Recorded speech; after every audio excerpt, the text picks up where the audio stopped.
পাকিস্তানের সেনাপ্রধান field marshal Asim মুনিরের নেতৃত্বাধীন একটি প্রতিনিধি দলের সঙ্গে উচ্চ পর্যায়ের বৈঠকের পর যুক্তরাষ্ট্রের সঙ্গে পরবর্তী দফার আলোচনায় অংশ নেওয়ার বিষয়ে আনুষ্ঠানিক মূল্যায়ন করবে ইরান। দেশটির আধা সরকারি সংবাদ মাধ্যম তাসনিম নিউজ এজেন্সি এই তথ্য জানিয়েছে। প্রতিবেদনে বলা হয়েছে, গত রোববার পাকিস্তানে যুক্তরাষ্ট্র ও ইরানের মধ্যকার আলোচনা ভেস্তে যাওয়ার পর থেকেই উভয় পক্ষের মধ্যে যে বার্তা বিনিময় হয়েছে তা নিয়েই ১৬ এপ্রিল তেহরানে ইরানি কর্মকর্তা ও পাক সেনাপ্রধানের মধ্যে আলোচনা হবে। যুক্তরাষ্ট্র ও ইরানের মধ্যে প্রধান মধ্যস্থতাকারী হিসেবে ভূমিকা পালন করা আসিম মুনির এর আগের দিন তেহরানে পৌঁছান এবং ইরানের পররাষ্ট্রমন্ত্রী আব্বাস আরাকচির সঙ্গে সাক্ষাৎ করেন। পাকিস্তানের সামরিক বাহিনীর পক্ষ থেকে জানানো হয়, আসিম মুনিরের নেতৃত্বাধীন এই প্রতিনিধি দল ওয়াশিংটনের একটি গুরুত্বপূর্ণ বার্তা বহন করে নিয়ে গেছে।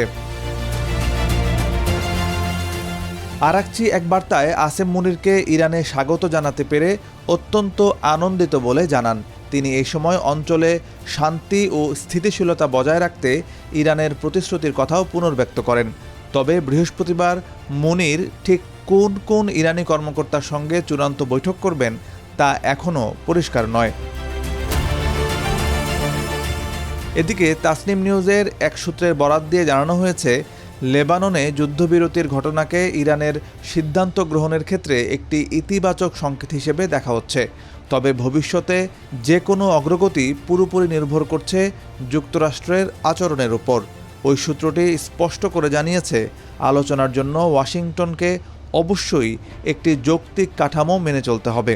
সেই সঙ্গে অতিরিক্ত দাবি দাওয়া পেশ করা বা যুদ্ধবিরতির আগের কোনো প্রতিশ্রুতি ভঙ্গের মাধ্যমে কূটনৈতিক পথ বাধাগ্রস্ত করার বিষয়েও যুক্তরাষ্ট্রকে সতর্ক করে দিয়েছে তেহরান।